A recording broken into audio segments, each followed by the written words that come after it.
Baik, Assalamualaikum warahmatullahi wabarakatuh. Selamat pagi, Bu. Pagi. Perkenalkan, nama saya Diah Siha Muban dari Universitas Pendidikan Mandalika, Fakultas FIKKM, Prodi Pendidikan Jasmani.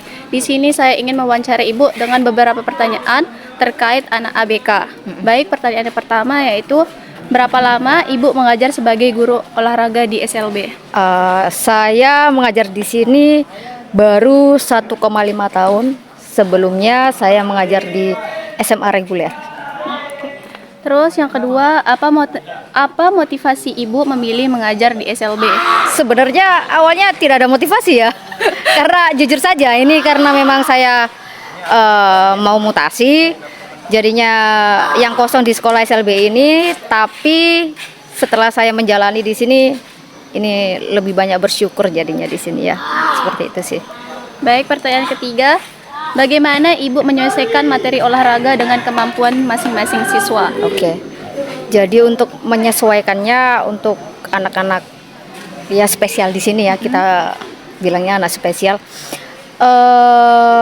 Yang penting kalau yang anak-anak yang masih kelas bawah ya, kelas 1, 2, 3 itu yang penting mereka mau bergerak, aktif dan happy seperti itu. Jadi ya itu menyesuaikannya, yang penting mereka mau bergerak aja dulu seperti itu. Oke.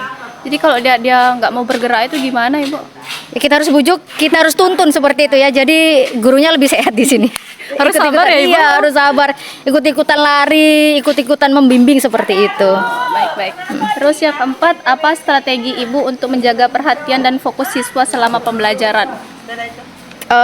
Biasanya saya berkolaborasi dengan guru yang lain. Jadi memang namanya anak spesial di sini ya, itu memang gampang sekali terdistract. Jadi mereka gampang sekali hilang fokus seperti itu.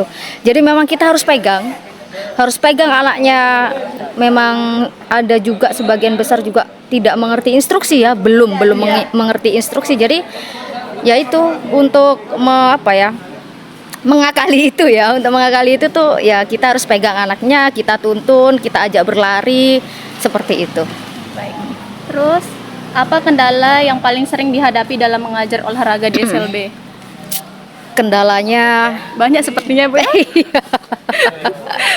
Ya itu tadi kendalanya, anak-anak kurang fokus ya kan. Terus kemudian tiba-tiba dia kabur lari ke sana kemari ya. Jadi ya banyak sekali lah kendala-kendala tersebut.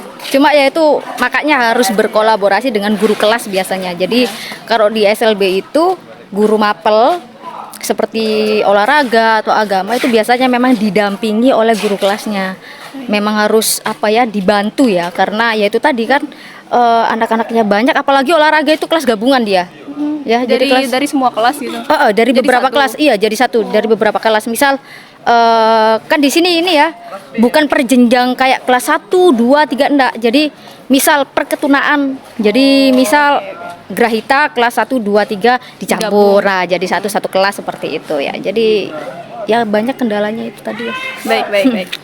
Baik, pertanyaan terakhir, apa harapan Ibu untuk mengembangkan pendidikan olahraga bagi anak berkebutuhan khusus di masa depan? Oke, sebenarnya ini agak berat juga ya, tapi harapan saya supaya lebih banyak event untuk anak-anak ABK ini, jadi wadah mereka bisa bertanding di event olahraga. Karena cuma ada, setahu saya ya, untuk yang nasional yang masih dalam lingkup di pendidikan ini ya, instansi pendidikan ini tuh ada O2ASN sama Peparpenas aja. Jadi kalau misalnya O2ASN sama aja kayak anak-anak reguler. Tapi kalau anak-anak reguler kan bilangnya Popda ya, atau Popnas.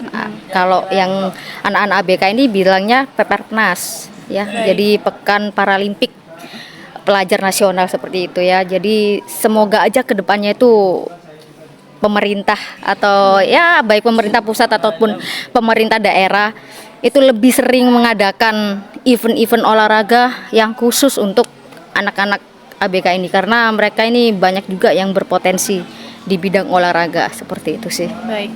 Terima kasih, Bu, atas waktunya. Mohon maaf mengganggu. Oke, sama-sama. Assalamualaikum warahmatullahi wabarakatuh. Assalamualaikum warahmatullahi wabarakatuh. Oke.